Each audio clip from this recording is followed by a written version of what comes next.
Bonjour à toutes et à tous et bienvenue dans un nouvel épisode des Petites Histoires de la Taverne de la Force. Cette semaine, nous allons parler de l'origine de l'Ordre Jedi, les Jedi. Mais comme toujours, après l'intro.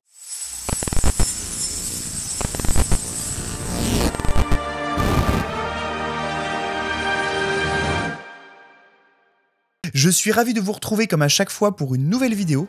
Si c'est la première fois que vous arrivez sur cette chaîne, il s'agit d'une chaîne où nous parlons de Star Wars à travers de courtes vidéos. Donc si ce n'est pas encore fait, je vous invite à aller vous abonner et à mettre la petite cloche pour être prévenu dès que je sors une nouvelle vidéo. J'en sors une actuellement tous les jeudis. Alors il faut savoir aujourd'hui que les Jedi font pour le moment partie uniquement de l'univers légende. Donc ces histoires sont basées sur la bande dessinée La Jeunesse des Jedi, qui est éditée par les éditions Delcourt.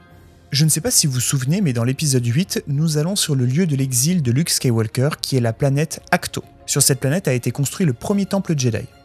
Mais il faut savoir que bien avant la construction de ce temple, existait un ordre composé de moines sensibles à la force qui se faisait appeler les Jedi. Mais alors, d'où viennent-ils ? Tout commence des dizaines de milliers d'années avant la bataille de Yavin.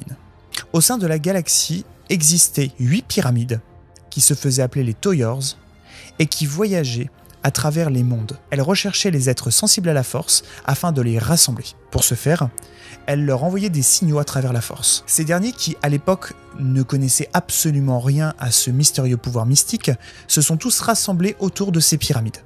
Lorsqu'ils ont été tous réunis et prêts, la Toyor ouvrait ses portes, leur permettant de rentrer à l'intérieur pour ensuite quitter la planète. Ces Toyors ont notamment visité les planètes d'Ando Prime, Kashyyyk, Ryloth, Manaan, Dathomir, ainsi que d'autres planètes de l'espace Sith.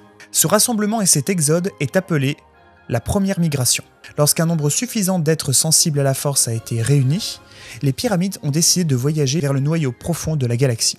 Alors il ne faut pas confondre avec le noyau de la galaxie qui est représenté par Coruscant. Coruscant est considéré comme le cœur de la galaxie tout simplement parce qu'il s'agissait de la planète capitale qui était considérée comme le centre de la République. Le noyau profond est en fait le noyau physique. C'est un endroit excessivement dangereux composé de nombreuses étoiles instables et de trous noirs. Il était donc très difficile de s'y aventurer. Donc les 8 pyramides ont rejoint une 9e pyramide bien plus massive que les autres sur la planète Titon, qui est l'une des planètes de ce noyau. Au moment où toutes les pyramides se sont réunies, tous les êtres se sont retrouvés unis dans la force. Elles se sont ensuite toutes séparées et ont déposé leurs occupants à différents points de Titon, devenant ainsi le point central de la création de cette nouvelle colonie. Chaque colonie a ensuite construit autour de sa Toyor un temple consacré à un art précis. Il y avait d'abord le temple d'Akarkesh, le temple de l'équilibre, qui était le plus sacré de tous. Ensuite Anilkesh, le temple des sciences, Alet, le temple de la connaissance, Vurtep, la forge consacrée à la construction des armes, Kigong-Kesh, le temple des arts de la force, Stav-Kesh, le temple des arts martiaux, Bodhi, le temple des arts, Mahara-Kesh, le temple de la guérison, et Padawan-Kesh, le temple dédié à la formation des jeunes adeptes. Les années s'enchaînent et les titans, comme ils se font appeler, apprivoisent leur nouveau milieu de vie. Alors il faut savoir que Titon n'a pas été choisi par hasard. Il s'agit d'une planète qui est au cœur du noyau de la force, et son environnement et les événements climatiques étaient influencés au gré des variations de la force.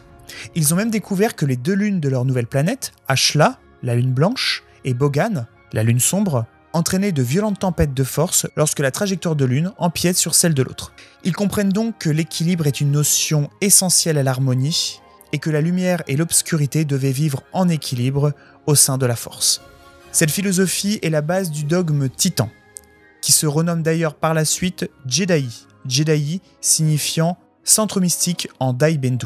Les Dai Bendu sont les premiers peuples à avoir rejoint la planète Titon. Les membres de cette nouvelle société Jedi, petit à petit transformés en ordre, doivent respecter cet équilibre à tout prix ou ils prennent le risque de déclencher des tempêtes de force sur la planète. Le code Jedi enseigne « Il n'y a pas d'ignorance, il n'y a que la connaissance. Il n'y a pas de peur, il n'y a que le pouvoir. Je suis le cœur de la force. Je suis le révélateur de la lumière. Je suis le mystère de l'ombre, en équilibre entre le chaos et l'harmonie, immortel dans la force. Ceux qui désobéissent à ce précepte et qui utilisent outrageusement soit le côté lumineux ou soit le côté obscur se font bannir sur une des 2 lunes afin de protéger la population. L'exilé peut ainsi méditer sur ses actes et tenter de se repentir. Je trouve que cette vision est très intéressante. Comme on l'avait abordé précédemment dans des vidéos consacrées au pouvoir du côté lumineux et du côté obscur, si vous ne les avez pas vues, je vous invite à cliquer sur le lien juste au-dessus, eh bien, il y avait une différence entre la façon dont les Jedi voyaient la véritable nature de la Force, qui était celle du côté lumineux, l'équilibre résidait dans le côté lumineux, alors que pour les Sith, il n'y avait pas notion d'équilibre. Il fallait embrasser l'intégralité de la Force, c'est-à-dire à la fois le côté lumineux et le côté obscur. Pour les Jedi, c'est vraiment intéressant, puisque pour qu'il y ait un équilibre, il ne faut pas de dominante du côté lumineux et pas de dominante du côté obscur. C'est-à-dire que chaque utilisateur peut tout à fait à la fois utiliser le côté lumineux et le côté obscur à partir du moment où il ne bascule pas d'un côté ou de l'autre. Cette vision de la Force est également la vision de Force qui définira celle pratiquée par les Jedi gris.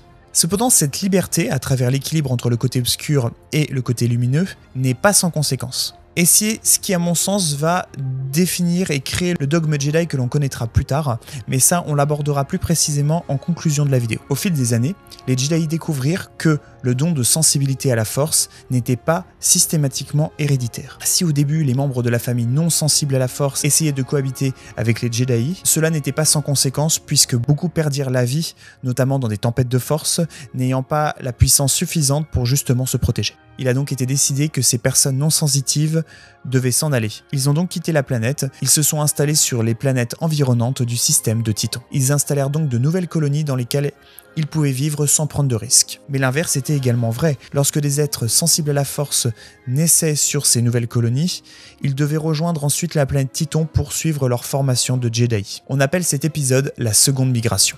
Pour panser les plaies de cette société désormais écartelée, les Jedi intervenaient sur ces nouvelles colonies en tant que diplomates ou agents de paix lorsque le besoin s'en faisait sentir. Leur mission commençait à ressembler à celle des Jedi que nous connaissons. Mais finalement, au fur et à mesure des années et des millénaires, le lien continue à se distendre et les Jedi finalement finissent par être considérés comme des légendes, des sorciers ou de mauvais présages. À peu près 10 millénaires après la création des colonies et la formation du système de Titan, une guerre va éclater. En moins 25 805 avant la bataille de Yavin, la reine Adia de la planète Shikakwa, qui est une planète de nom sensitif, déclare la guerre aux Jedi et part avec des vaisseaux et une armée pour renverser l'ordre. Ce conflit est connu sous le nom de la guerre de la Reine Despote. Elle a provoqué de nombreux morts jusqu'à ce que les Jedi arrivent à l'emporter et à rétablir l'équilibre sur la planète Titan. Cependant, seulement 12 ans plus tard, en moins 25 793, un étranger va déclencher un autre conflit. Il s'agit de Xesh, le limier, précurseur de l'invasion de l'Empire infini des Rakata et du déclenchement des guerres de la Force. Les Rakata sont un peuple d'êtres sensibles à la Force qui sont à la tête d'un empire guerrier. Leur technologie et leurs armes sont basées sur le pouvoir du côté obscur qui alimente à la fois leurs armes mais également leurs vaisseaux. Alors, je ne vais pas rentrer dans le détail des Rakata et de l'Empire infini, je consacrerai une vidéo spécifique sur le sujet. Ce conflit va amener les Jedi à un point de non-retour. Alors, nous avions vu lors d'une précédente vidéo sur le sabre laser et notamment l'origine du sabre laser. Si vous ne l'avez pas vu, vous pouvez cliquer sur le lien qui s'affiche juste au-dessus. Donc nous avions vu lors de cette vidéo qu'avant l'apparition du sabre laser, les Jedi utilisaient ce qu'on appelle des sabres force. C'était des sabres qui étaient forgés et qu'ils imprégnaient de force de façon à les rendre plus puissants. Sauf que les Rakata, eux, utilisaient ce qu'on appelle des sabres force. Ce sont des sabres qui ressemblent étrangement à des sabres laser, donc c'est un manche, mais qui est alimenté par le pouvoir du côté obscur. En l'imprégnant du côté obscur, sortait du manche une lame ayant les mêmes caractéristiques que le laser. De ce fait, les pauvres sabres forgés par les Jedi ne faisaient pas le poids puisqu'ils étaient détruits en un seul coup de sabre. Alors, afin de résister aux assauts des Rakata qui manipulaient eux aussi la force, les Jedi prirent la décision de construire eux aussi des sabres de force. Alors bien entendu, ce conflit va être gagné par les Jedi, mais pas à n'importe quel prix. En effet, du fait des nombreuses batailles et de l'utilisation des sabres force, les Jedi vont au fur et à mesure s'enfoncer un peu plus dans le côté obscur, mettant clairement à mal l'équilibre. C'est à cause de ce conflit et du chaos engendré par ce déséquilibre que l'ordre Jedi, qui sera fondé des siècles plus tard, va rejeter tout ce qui touche au côté obscur, l'équilibre résidant maintenant uniquement dans la lumière. D'autant qu'à terme, le sabre laser va remplacer le sabre force, ils n'auront plus besoin d'utiliser le côté obscur pour manier leurs armes, et en plus vont économiser leur énergie. Dites-moi en commentaire si vous pensez que l'ordre Jedi a bien fait de rejeter le côté obscur du fait de l'expérience passée par les Jedi. Cet épisode touche à sa fin, merci de l'avoir suivi jusqu'au bout. Si vous avez bien aimé cette vidéo, je vous remercie de mettre un petit pouce bleu. Ce n'est pas grand chose pour vous, mais ça aide énormément à la construction de notre chaîne. En tout cas, je vous souhaite une excellente fin de semaine et je vous dis à jeudi prochain. Et comme toujours, gardez l'esprit ouvert. Allez, salut!